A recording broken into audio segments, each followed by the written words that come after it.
Meus caros e minhas caras, imaginem há muitos anos atrás uma cidade jovem, não é? Quase interiorana, com vastas áreas de plantações, como se fosse uma grande fazenda, só esperando a chegada de grandes estúdios cinematográficos em que seriam produzidos vários produtos audiovisuais, dramas, comédias, enfim, aventuras, que revelaria grandes astros para o cinema, que seria a própria meca do cinema nas Américas. Se você falou São Bernardo do Campo, acertou.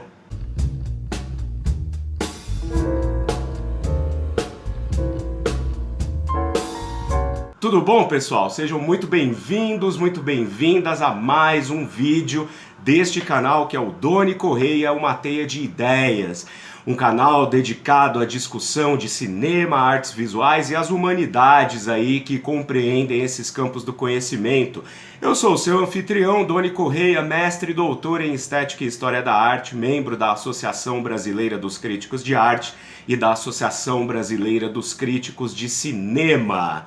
E no vídeo de hoje, gente, no Naftacine especial de hoje, eu quero conversar um pouco com vocês sobre o papel importante que São Bernardo do Campo, aqui em São Paulo, quase teve aí na consolidação do cinema brasileiro para exportação. Quase tivemos aí a nossa Hollywood tropical, na medida em que ali naquela cidade foi construída, no começo dos anos 1950, a cinematográfica Vera Cruz. Antes de mais nada, eu tenho que pedir para que você já faça aquele ritual todo. Se não está inscrito ou inscrita, já vai se inscrevendo aqui no canal, deixa o seu joinha, compartilhe este vídeo com todo mundo e deixe aqui embaixo comentários também para a gente poder interagir e domar o algoritmo. Esse programa, esse Naftacine, na verdade é uma pílula sobre a história da Vera Cruz, porque se você tem interesse em conhecer a fundo essa história de grande heroísmo aqui na história do nosso cinema, você obviamente poderá estar interessado em adquirir o meu curso Enciclopédia do Cinema Brasileiro. Mais de 8 horas de história do cinema brasileiro em suas minúcias. Lá tem toda a história da Vera Cruz e de outros estúdios importantes que tivemos no país naquele mesmo período, e o link está aqui embaixo para você poder conhecer os detalhes e fazer a sua inscrição. Ficarei muito feliz de compartilhar com você todo esse conhecimento que eu venho acumulando ao longo de 30 anos aí, pelo menos. Bom, vamos lá, vamos falar um pouco sobre a Cinematográfica Vera Cruz, um estúdio de última geração, construído aí por empreendimento, por empreendedorismo de duas figuras imigrantes tão importantes aqui para o país e mais especificamente para São Paulo. Estou falando dos italianos Franco Zampari e Francisco Matarazzo Sobrinho. Francisco Matarazzo Sobrinho, herdeiro aí da família Matarazzo, e Franco Zampari, um grande amigo dele que veio da Itália também para somar forças aí no mecenato à cultura. Nos anos 40, os dois já haviam empreendido o grande projeto, importantíssimo para o teatro, né, que é o Teatro Brasileiro de Comédia, o TBC. Mas o que acontece é que esses dois viam grande potencial no cinema brasileiro na medida em que nesse momento, anos 40, 30, 40... os estúdios estavam em sua grande maioria concentrados no Rio de Janeiro e produziam filmes que eram mais populares, popularescos, comédias musicais, musicais de carnaval, as famosas chanchadas.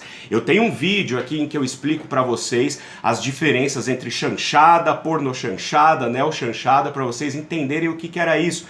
A chanchada ali nos anos 30 e 40 era um gênero muito apreciado pelo público, mas desprezado pela crítica e pela intelectualidade.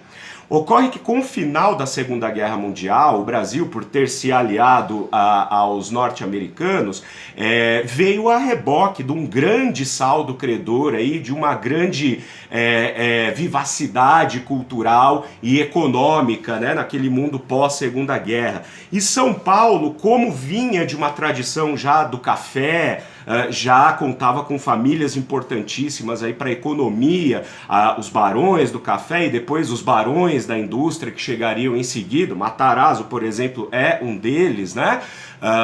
São Paulo precisava reclamar o seu lugar de preponderância, não só nos bancos, mas também na cultura. Por isso, grandes projetos culturais, como o próprio TBC, e também a cinematográfica Vera Cruz, porque o Zampari e o Matarazzo tinham a ideia de que o cinema brasileiro precisava se profissionalizar, fazer filmes sérios, parar de produzir somente aqueles filmes de entretenimento popularesco que, na verdade, não tinham valor artístico, segundo o que eles criam, né?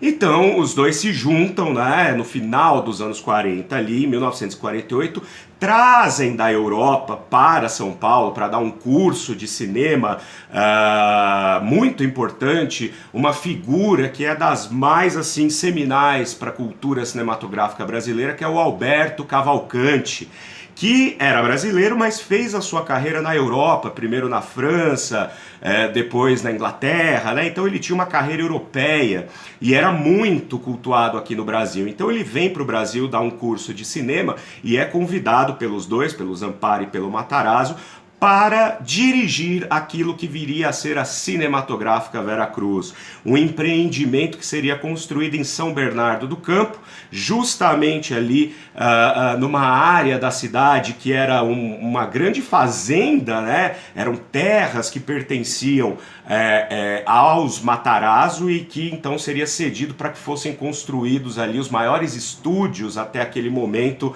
aqui no Brasil, 3 estúdios imensos, não é? Uma vila também do lado de trás dos estúdios que serviriam como alojamentos para artistas e também onde ficaria a parte administrativa, toda a parte de equipamento de mixagem de som, câmeras, né? E o Alberto Cavalcanti tinha como missão recrutar profissionais, principalmente na Europa, né? Depois da Segunda Guerra, aqueles profissionais que estavam desempregados, que estavam passando por vários problemas advindos aí de países destruídos pela guerra. O Cavalcanti traz esse pessoal todo e também compra equipamentos de última geração até aquele momento. Mas aí já começam a aparecer alguns problemas porque o modelo de gestão do Cavalcanti era muito diferente da visão do Franco Zampari, principalmente, né, e do Matarazzo. Então, na verdade, logo esses problemas, eles se apresentariam como assim a grande pedra no sapato da Vera Cruz, né, da Companhia Cinematográfica Vera Cruz, para que os produtos que viessem de lá, para os filmes que fossem produzidos, também começassem a apresentar problemas, inclusive no diálogo com o seu público, né? Se a ideia era fazer grandes filmes, dramas, né?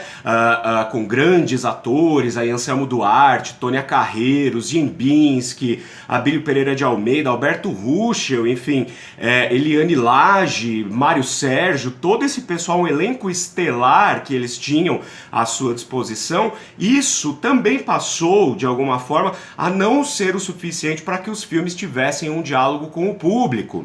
Fora que a Vera Cruz se tornou uma torre de Babel, né? Porque, como eu falei para vocês, o Cavalcanti trouxe profissionais de vários países diferentes da Europa, principalmente Itália, Alemanha, alguns da França e também da Inglaterra. E isso era um problema porque a própria filosofia de trabalho nesses países com relação ao cinema era diferente. Os alemães trabalhavam de uma forma, os ingleses trabalhavam de outra forma, os italianos de uma outra forma, e tudo isso acabava se chocando ali na hora de finalizar os projetos. Os 2 primeiros filmes, por exemplo, da Vera Cruz, que são Caiçara, de 1950, e Terra é Sempre Terra, também do mesmo ano, eles já saem com um problema de base, porque eram filmes feitos no Brasil, mas que tinham pouco diálogo com a identidade nacional, com o público, não é? Alguns desses filmes, inclusive, eram criticados ali pelo jornalismo especializado, dizendo que se fosse retirado todo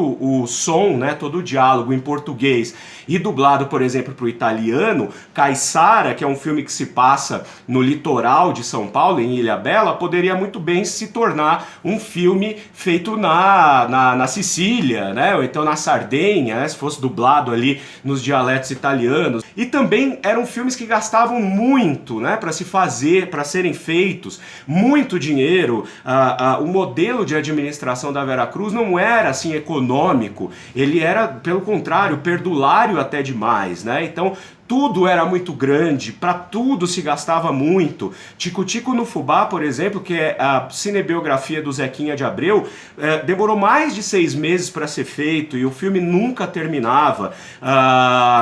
Como o filme se passa na cidade de Santa Rita do Passa Quatro, o Zampari e o Matarazzo fizeram uma visita técnica até Santa Rita naquela época e acharam que estava moderna demais. Então reconstruíram a cidade ali na parte de trás da Veracruz, alugaram um circo e deixaram à disposição da produção durante meses, fora que os salários eram exorbitantes, né? E não havia de fato um planejamento. Fato é que em 1951, apenas 2 anos depois da sua fundação, a Veracruz já era um grande transatlântico que nas suas viagens inaugurais já estava fazendo água, estava fadada ao naufrágio. Tanto é que o Alberto Cavalcante, por essa série de discordâncias com os seus chefes, acabou saindo da Veracruz e no lugar dele foi contratado Fernando de Barros, que veio justamente com uma filosofia de fazer filmes assim, mais econômicos e que tivessem um diálogo maior com o grande público para que a bilheteria acabasse pagando ao menos o investimento, coisa que não havia acontecido até aquele momento, né? Então é nesse momento do Fernando de Barros que começam a surgir filmes assim que são mais discretos do ponto de vista da suntuosidade das produções, tipo Veneno, Apassionata, né? Que são filmes assim que trazem o grande elenco estelar da Veracruz, né? Antônia Carreiro, Anselmo Duarte e tal, mas eram histórias um pouco mais simples, mais urbanas, né? Flertando aí inclusive com o cinema noir, uns filmes meio que de suspense e tal, né? Também é nesse momento que chega a Veracruz, pelas mãos do Abílio Pereira de Almeida, a figura do Amácio Mazzaropi, né, que vinha do circo e vinha do rádio, e aí vai parar no cinema. Na Veracruz ele faz 3 filmes, Sai da Frente, Nadando em Dinheiro e Candinho, né? Os 3 são grandes sucessos de bilheteria, e também nessa época vem talvez aquele que é o maior sucesso da Veracruz, que é O Cangaceiro, aí sim, né, dialogando com algo que era da cultura brasileira, se bem que, obviamente, envelopado aí numa estética bastante europeia, né, maniqueísta e tal, mas um filme que rendeu muito sucesso. Só que, infelizmente, isso não foi o suficiente para salvar a Veracruz do naufrágio completo, porque a essa altura, por conta das dívidas, principalmente com o Banco do Estado de São Paulo, os direitos dos filmes tinham que ser negociados quase que em sua integralidade com os distribuidores, e os distribuidores eram a Columbia Pictures e a Universal, 2 empresas norte-americanas. Então esses filmes que encheram os cofres por conta de suas bilheterias, né, quase nada desse dinheiro acabou voltando para a Veracruz, porque ficava tudo na mão dos distribuidores. A Veracruz ela vai decretar a sua falência de fato em 1954, se bem que ainda durante alguns anos continuou produzindo alguns outros filmes com o nome de Brasil Filmes, porque não podia usar o nome Veracruz. E nos anos 60, né, no começo dos anos 60, a Veracruz ela é adquirida, então, num ato heróico de salvamento aí desse patrimônio do país, já era um patrimônio aí do cinema brasileiro, foi heroicamente salva pelos irmãos William e Walter Hugo Cury, né? Mas isso é uma outra história. Essa pílula para vocês é mais para contar justamente esse contexto de quando São Paulo quis se tornar a grande meca do cinema aqui na América do Sul. Porque além da Veracruz, a gente ainda teve aqui em São Paulo, por exemplo, a cinematográfica Maristela, que era mais discreta, trabalhava com orçamentos menores, mas fazia filmes muito mais interessantes, alguns deles inclusive até mais rentáveis do que a própria Veracruz. Ficava lá no Jaçanã. A Veracruz ainda existe hoje fisicamente e como empresa ela também existe, né? E o prédio, né? Hoje em dia o que restou dos prédios dos estúdios estúdios da Veracruz ainda permanece lá em São Bernardo do Campo e é utilizado para feiras de exposições e assim por diante, né? A Maristela já não existe mais, hoje em dia é uma vila lá no Jaçanã, aqui na zona norte de São Paulo, e alguns outros estúdios menores que também foram criados. Fato é que na segunda metade dos anos 50, quando a operação de estúdios cinematográficos aqui em São Paulo se torna inviável, esses produtores que estavam ali, esses profissionais que estavam começando suas carreiras ali como assistentes, né, como montadores, como terceiro assistente de direção, de fotografia, enfim, migraram para a região da Boca, no centro de São Paulo, e lá constituíram então todo um ecossistema novo para a produção de cinema independente, que é o que salvou o cinema paulista. Mas como eu falei, isso é papo para outra prosa. Muito obrigado pela atenção de vocês, eu espero que vocês tenham gostado e, como eu disse, se vocês querem saber absolutamente tudo em detalhes a respeito da Veracruz e desse momento heróico do cinema brasileiro, basta que vocês deem uma olhada no meu curso Enciclopédia do Cinema Brasileiro, cujo link está aí embaixo, e já aproveita, faça a sua inscrição se já não está inscrito, compartilhe esse vídeo, deixe o seu joinha e comente bastante. Muito obrigado, nos vemos no próximo Naftacine.